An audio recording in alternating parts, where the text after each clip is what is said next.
Hello, welcome to this interview with football finance expert Dan Plumley, and where we're going to be delving into the topics of is the Premier League becoming corrupt, FFP, and is there conflict between what fans want and what broadcasters want? So, hello, Dan.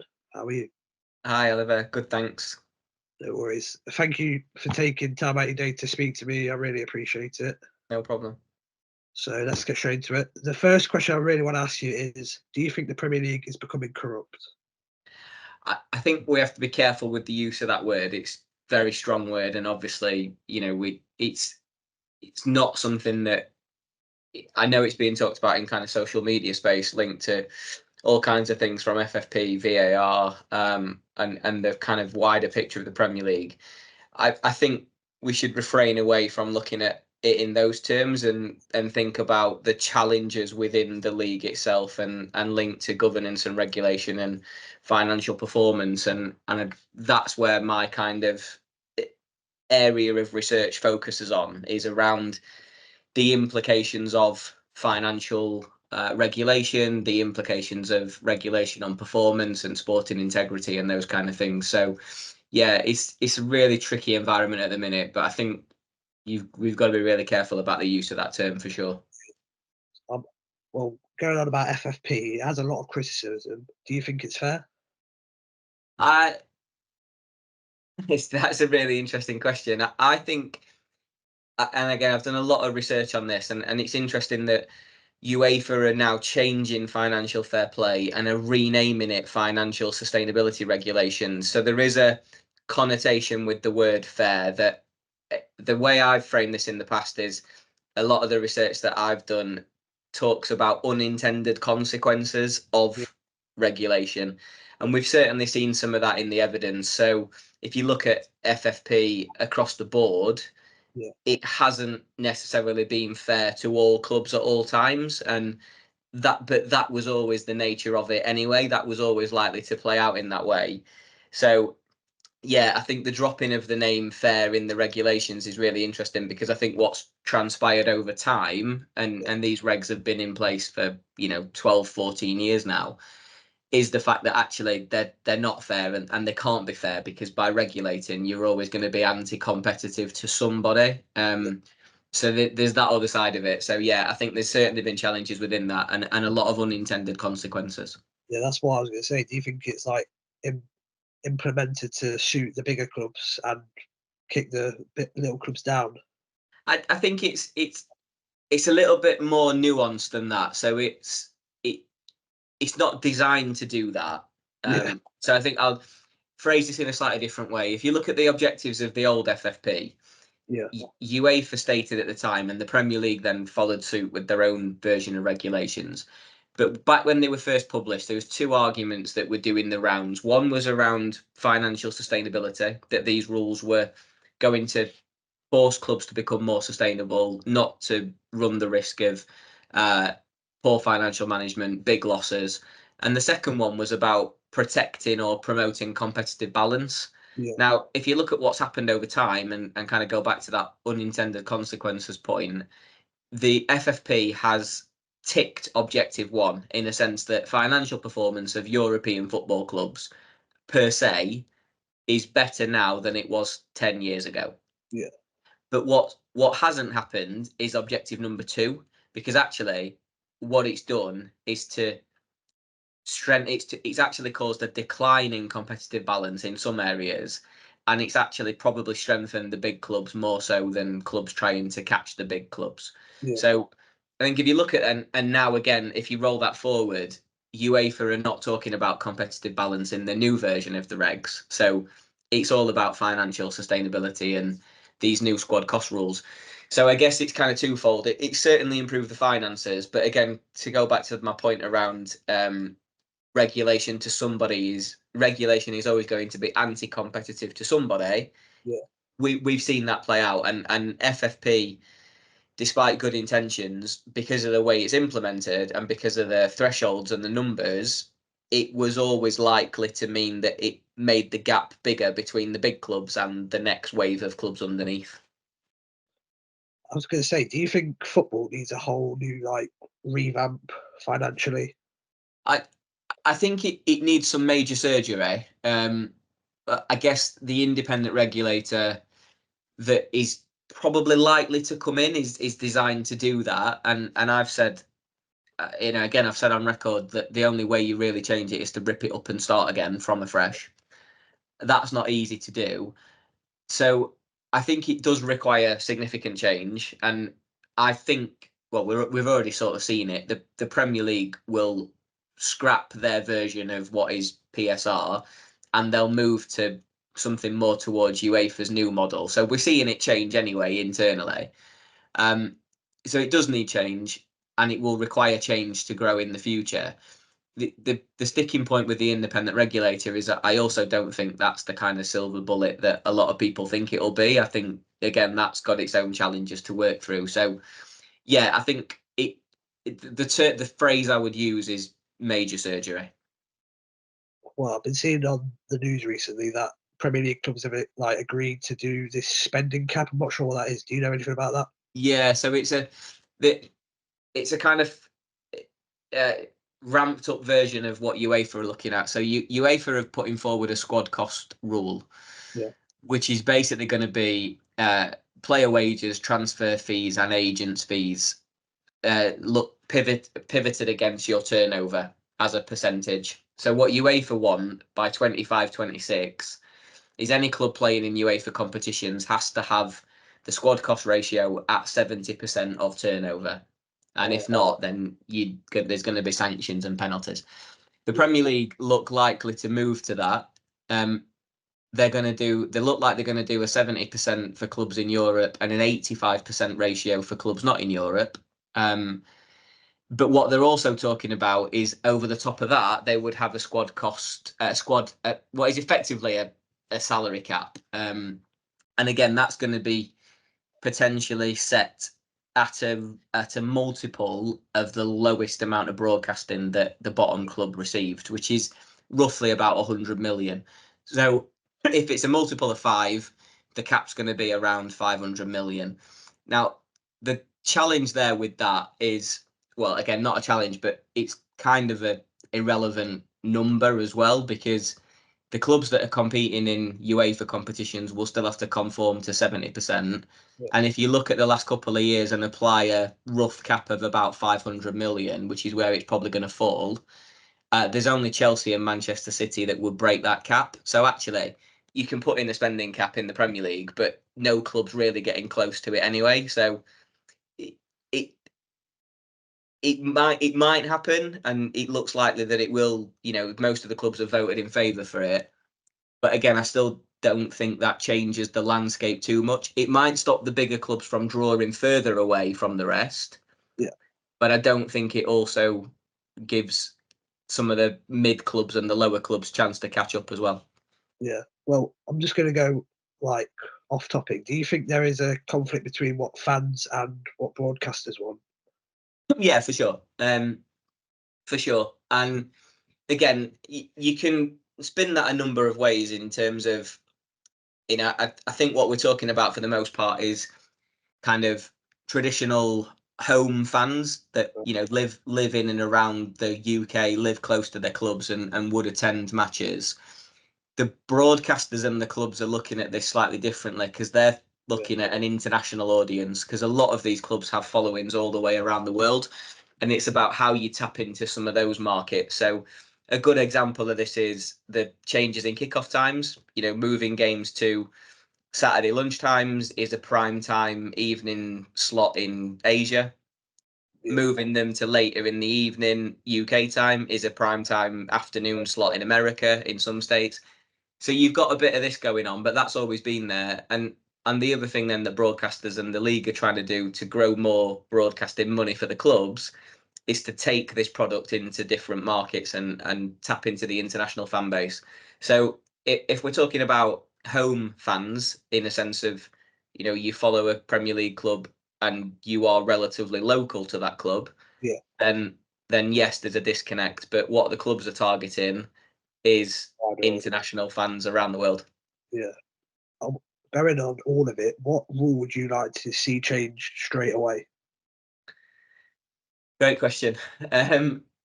So I think I quite like the UEFA squad cost rule that I think the Premier League are going to move to. I think that's a better version of what is now going to be the old financial fair play. So I do think that that's a positive step. Again, I don't think it fully solves all the problems we've got, because it still protects the biggest clubs, because if you earn more, then you can spend more against those regulations. I guess one thing that I've always advocated for in English football, if we just look at English football for a moment, the financial gap between leagues is too big. So the financial gap between the Premier League and the Championship is too big. The gap between the Championship and League One is too big in relative terms. League One and League Two are quite close together, but if you look at League One to Championship is a big jump.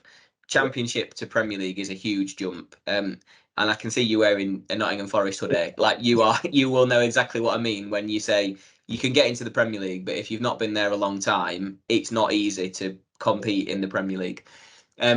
So I'd like to see a closing of the gap, but what we also have to consider there is you can't just give more money to clubs further down the system. You have to match it up with some cost control limits that means that they don't just blow the extra money on wages and transfers. So I guess in a direct answer to your question, two things. One is closing the financial gap between leagues, but doing it with both revenue uplift and cost control in mind. Well, speaking of Forest, we thought we'd done it last season by staying up, but then the next season followed you, and then you're straight back in. Yeah, that goes back to the kind of competitive balance point I mentioned earlier. So over time, what we've seen is a decline in competitive balance in the Premier League, which means the competition isn't as close as it should be in an equal contest. And then overlay the financial gap between the Championship and the Premier League, a club like Forest is on the back foot automatically, because you've not had access to the money that Premier League clubs have got over the years. Yeah. You're trying to compete. You've got to invest in the transfer market, and you've got to do all of that while staying in the regulations. And again, I'm not saying there that the regulations are necessarily a problem, because the counter argument to that is, well, everybody knows the regulations, so you've still got an owner that then either chooses to conform or doesn't. Yeah. And if you don't conform, then you run the risk. But there is a competition challenge as well that I understand. And it's clubs like Forest and Luton and Burnley and others that are always likely to lose out in that argument, because the reality in the Premier League is, the top 6 or 7 now are so far clear of the rest. Yeah. It's tough to close that gap even within the league itself. Even when selling Johnson or Brennan Johnson to Tottenham, still didn't really help us out, because then we spent 35 million on a player who sits on the bench half the time. Yeah. And that's the owner thing, isn't it? That's like the strategically, that's where you get a little bit of disconnect, because it's okay buying players and selling players, but at some point you've got to find a good strategy within that. And there's an argument that probably Forest bought too many players, but those things are not. I think what's really interesting about that is that's not a regulation. That's not a question of regulation. That's a question of owner motives and strategic direction, because the owner's signing off on those transfers. Yeah, that's what people. Well, I see it all the time. He's pumping money in the club, but then wasting a lot of it, and then now putting fans on the back seat, saying next season you got to pay £800 to have a season ticket, even if you're 18. Like mine's gone from £190 to £550. Yeah, it's a massive jump, and people can't afford that sometimes. And that is part of the problem. You were talking earlier about challenges in the system. That's another challenge, because under all these regulations, if you're being told you can only spend so much of what you earn, clubs are now going, right, well, the only way we do this is we either cut cost, which means getting rid of players and wages, or we grow revenue, which means charging fans more for tickets. Or going out and signing bigger commercial deals, but none of that's guaranteed. And if it's okay raising ticket prices, but that is not going to be popular with your fan base. So you've got to then, I guess it goes back to your point about fans and broadcasters and actually fans and clubs, because if you are going to raise ticket prices, you've got to be sure you've got the fan base on board, because if you haven't, they'll start to turn against you as well. That's what I don't understand. They put out plans for new stadium developments and everything like that, but that was like 4 years ago. And nothing's even been touched for the stand to be done yet. And people are starting to question him. Yeah. So if we go down, we don't really know what's going to happen, especially changing manager. Seems like a lot of people are falling out behind the scenes. Yeah. Pretty mental. And with them appealing, people think that we're going to get more points deducted for that. Because was it 4? And people are saying we're going to get 4 reduced to 2, wasn't it? Apparently, but every single day they keep coming out saying, "Oh, it's today that we'll find out. Then it's tomorrow. Then it's next week." Yeah. When will we actually know? When?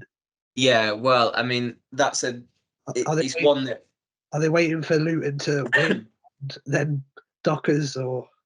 I think all you have to go on what you're hearing at the minute, I think, and all we're hearing is that things will be sorted out by the end. They have to be sorted out before the final games of the season, like as soon as possible. You can't have a season finishing with points deductions pending.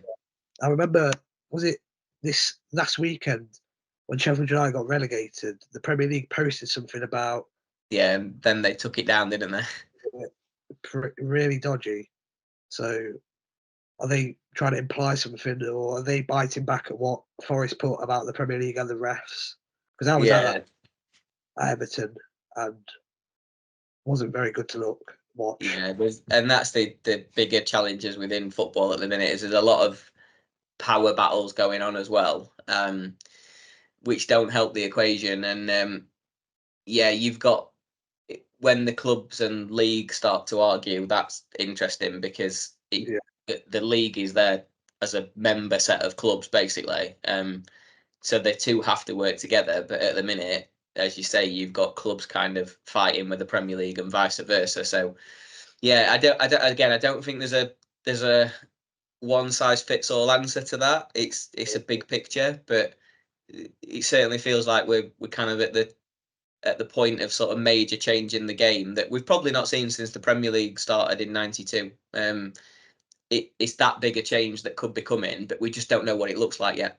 It does make me like properly, like when I come home because I go home and away. Like I'm going to Sheffield United on Saturday, so that's where are you a Sheffield Wednesday fan?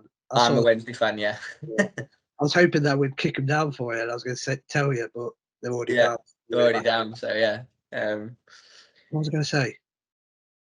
When you see all these decisions happen, and VAR, it makes it's not football anymore. It's just boring. It's boring to watch. I'd rather watch the Ipswich versus Coventry game the other night. That was more interesting to me than watching Bayern Munich versus, who are they playing? PSG. Yeah. No, not that's PSG. it. Real Madrid. Real Madrid, yeah. Yeah. So that's the thing that you're talking about in terms of fans and fans versus broadcasters and fans versus the things are colliding a little bit, because you run the risk of alienating fans. The problem with that is that then there are other fans to come in and to kind of take that spot. So it's really tricky. And it does depend on what club you are. It depends on where you are in the league structure. Obviously, VAR is a completely separate animal because it's in the Premier League and not in the Football League. It's really tricky. And again, I think that's where kind of go back to, there's a lot of things that can be done in the game, financial wise, governance wise, technology wise, but the changing one thing doesn't necessarily solve the problem. It's like loads of changes that are needed. Someone's not. Anything that happens, there's always going to be one person that's not happy with it. Exactly, it's a really good point. That you can't please everybody all the time. It's really tough. So yeah, that's where I'm going to end it. Thank you very much for joining me. No problem. Very good. So I hope you have a really good day and a nice weekend, and Hope to speak to you soon, mate. Yeah, cheers, Oliver. Good luck with the project, and hope you win on Saturday as well, for obvious reasons. I hope I do as well. Thank you. All right. See you later. Take care. Bye bye.